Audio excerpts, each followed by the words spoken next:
আমার প্রিয় পরমতম আমার শ্রী শ্রী গুরুদেবের স্বর্ণোজ্জ্বল শ্রীচরণে আমার প্রণাম জানাই। আর আপনাদের সবাইকে আমার ভালোবাসা ও সম্মান জানিয়ে আজকের কথা শুরু করছি। আজকে তার ডাক্তারি পড়ার জীবন সম্পর্কে সামান্য দু চার কথা ছোট্ট অংশ বলবো। তিনি তার বাবা বলেছিলেন, মা বলেছিলেন যে তুই ডাক্তারি পড়, তাহলে মানুষের সেবা করতে পারবি, জনসেবা করতে পারবি। তো উনি গেলেন কলকাতায়, গিয়ে ন্যাশনাল মেডিকেল কলেজে ভর্তি হলেন। ভর্তি হওয়ার পর তিনি ওখানে থাকবেন কোথায়, সে এক বিরাট চিন্তার ব্যাপার হলো। তার বন্ধুদের বাড়িতে কদিন কাটানোর পর তিনি কুলিদের গুদামে, অর্থাৎ কুলিদের যে বাসস্থান, কয়লার গুদামের কুলিরা যেখানে থাকতো, সেখানে তিনি গিয়ে আশ্রয় নিলেন। সেখান থেকে তিনি ডাক্তারি পড়তেন এবং কোথায় পড়তেন? ন্যাশনাল মেডিকেলে। ন্যাশনাল মেডিকেল কলেজ আজকে যেটা, সেটা তখন ন্যাশনাল মেডিকেল স্কুল নাম ছিল। সেখানে তিনি ডাক্তারি পড়তেন। বা 18-19 কিলোমিটার পথ তিনি যেখানে থাকতেন, গ্রে স্ট্রিট, সেখান থেকে হেঁটে তাকে যেতে হতো ডিসেকশন করতে। ডাক্তারিতে ডিসেকশন করতে হয়, মৃতদেহকে কাটাছেঁড়া করে সব কিছু দেখতে হয়, বুঝতে হয়, সেলাই করতে হয়, অর্থাৎ সার্জারি বা অপারেশন শেখার জন্য। তা তিনি অত দূরে গ্রে স্ট্রিট থেকে মানিকতলায় মুরারি পুকুরে হেঁটে হেঁটে যেতেন। ট্রামে ওঠার মতো তার পয়সা পর্যন্ত ছিল না, ট্রামের ভাড়া অত্যন্ত কম ছিল। তা তাঁর এই আবার কি করতেন, রাত্রিতে হাসপাতালে গিয়ে ডিউটি দিতে হতো। রোগী দেখা এবং রোগীদের সেবা শুশ্রূষা তাকে করতে হতো। এত পরিশ্রম করতেন, যাতায়াত করতেন আর পড়াশোনা করতেন। এইভাবে তার জীবন কাটতে শুরু করলো। শিবচন্দ্র তখন গুরুতর অসুস্থ, ফলে বাড়িতে আর্থিক দুরবস্থা খুব। তাঁদের একজন আত্মীয় শিবচন্দ্রের কাছ থেকে কিছু টাকা ধার নিয়েছিলেন। তাকে শিবচন্দ্র বলে দিলেন, প্রত্যেক মাসে 10টা করে টাকা দিও। তখনকার দিনে 10 টাকা মানে খারাপ না। তা তিনি কয়েক মাস পাঠিয়ে তারপর টাকা পাঠানো বন্ধ করে দিলেন, সেটাও চলে গেল। মানে দুর্ভাগ্য যেন, তিনি বলেছেন একদিন, দুর্ভাগ্য যেন আমার পিছু আর ছাড়লো না, শেষ পর্যন্ত রয়ে গেল।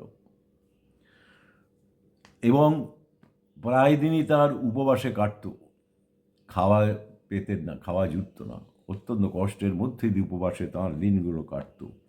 কলকাতার উপকণ্ঠে তার অনেক আত্মীয় স্বজন থাকতেন, যারা পয়সাওয়ালা, মানিড ম্যান, ধনী লোক। কিন্তু কোনোদিন তাদের বাড়িতে গিয়ে তিনি থাকেননি বা আশ্রয় চাননি, বা তাঁর এই দুরবস্থার কথা কাউকে বর্ণনাও করেননি। আশ্চর্য মানুষ, অদ্ভুত মানুষ, মিরাকেল মানুষ, অলৌকিক মানুষ। তা এইভাবে চলতে চলতে তিনি বড্ড কষ্ট পেতেন। মাকে বাবাকেও জানাতেন না তাঁর এই কষ্টের কথা। একদিন রাস্তা দিয়ে যাচ্ছেন, একটি ভিখারি এসে তাঁর কাছে, সেও উপবাসে আছে। ভিখারি বলল, আমি 2 দিন খাইনি বাবু, আমাকে কিছু পয়সা দাও। তার পকেটে যেটুকু ওই কয়েন ছিল, খুচরো পয়সা ছিল, সবটা দিয়ে দিলেন। দিয়ে তিনি কি করলেন, সারা দিন কলের জল খেয়ে কাটালেন। এত কষ্ট তাকে করতে হয়েছে। যিনি পৃথিবীর রাজা, যিনি পৃথিবীর অধীশ্বর, এই পৃথিবী সূর্য চন্দ্র গ্রহ যিনি সৃষ্টি করেছেন, যিনি এর মালিক, তাকে নরদেহ ধারণ করে এত কষ্ট করতে হয়েছিল। এ অবর্ণনীয় কষ্ট, যা বলতে গেলে চোখে জল আসে, ভাবতে গেলেও চোখে জল আসে। তো দেখুন, তিনি ছিলেন সবার প্রিয়।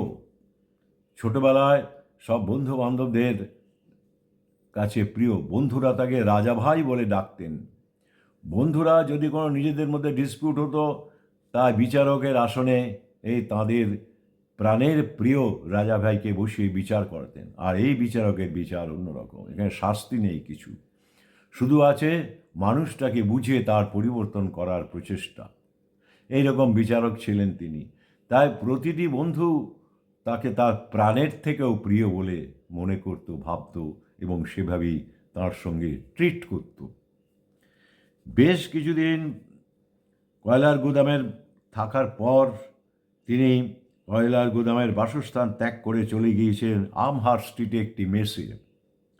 এত বাধা বিপত্তি দুঃখ যন্ত্রণা সত্ত্বেও তিনি প্রতি বছর পরীক্ষা অত্যন্ত ভালো ফল করতেন। লোকে জানে তিনি হোমিওপ্যাথিক ডাক্তার, না না না, তিনি অ্যালোপ্যাথি ডাক্তারি পড়েছিলেন ন্যাশনাল মেডিকেলে।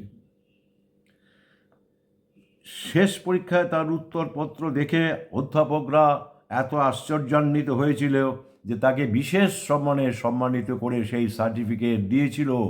জেনে রাখুন আপনারা, এতদিন মানুষের মধ্যে একটা ভুল চিন্তাধারা বা ভুল বুঝ আছে যে তিনি হোমিওপ্যাথি ডাক্তার ছিলেন। না, কখনো নয়। তাকে ন্যাশনাল মেডিকেল থেকে বিশেষ সাম্মানিক দেওয়া হয়েছিল। এই যা তাঁর যে জীবন, এই যৌবন জীবন, এই লীলা অনন্ত সমুদ্রের মতো কূলহীন। তাই আজ আমি আপনাদের কাছে তার যৌবন লীলা বর্ণনা করতে গিয়ে এই কথাগুলো বললাম। এই যৌবন লীলার ঠিক প্রারম্ভিক অবস্থায় তার কি হয়েছিল? তার হয়েছিল যে ওই গ্রে স্ট্রিটের কয়লার গুদামে কোনো রকমে থাকার যখন জায়গাটা পেলেন, বন্দোবস্ত করলেন, তার এমন দিন গেছে যে কোনো কোনো দিন রাস্তার ফুটপাতেও তাকে শুয়ে থাকতে হতো। শিয়ালদা রেল স্টেশনের সিমেন্ট বাঁধানো প্রাঙ্গণেও তাকে রাত কাটাতে হতো। বিছানার অভাবে একটা সংবাদপত্র নিচে পেতে আরেকটা সংবাদপত্র গায়ে দিয়ে মাঝে মাঝে শুতে বাধ্য হতেন। আলোর ব্যবস্থা তিনি তখন করতে পারতেন না, তাই ফুটপাতের আলোতেই তিনি বসে বসে পড়াশোনা করতেন।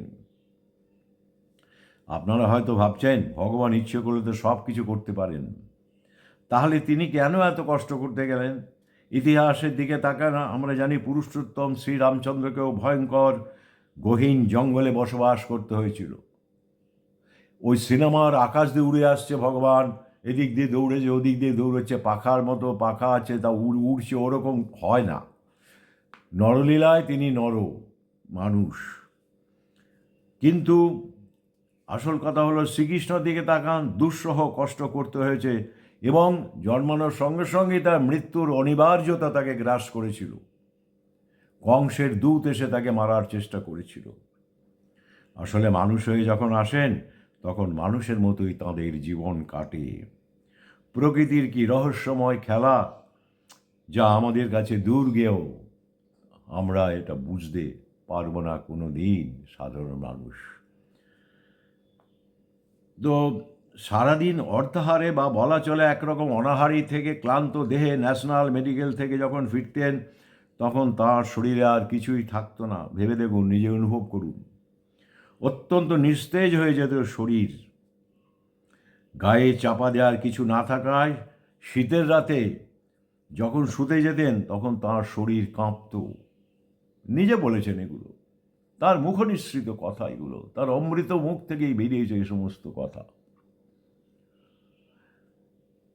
এই পরিস্থিতিতেও তিনি সর্বক্ষণ নাম জপে বিভোর হয়ে থাকতেন।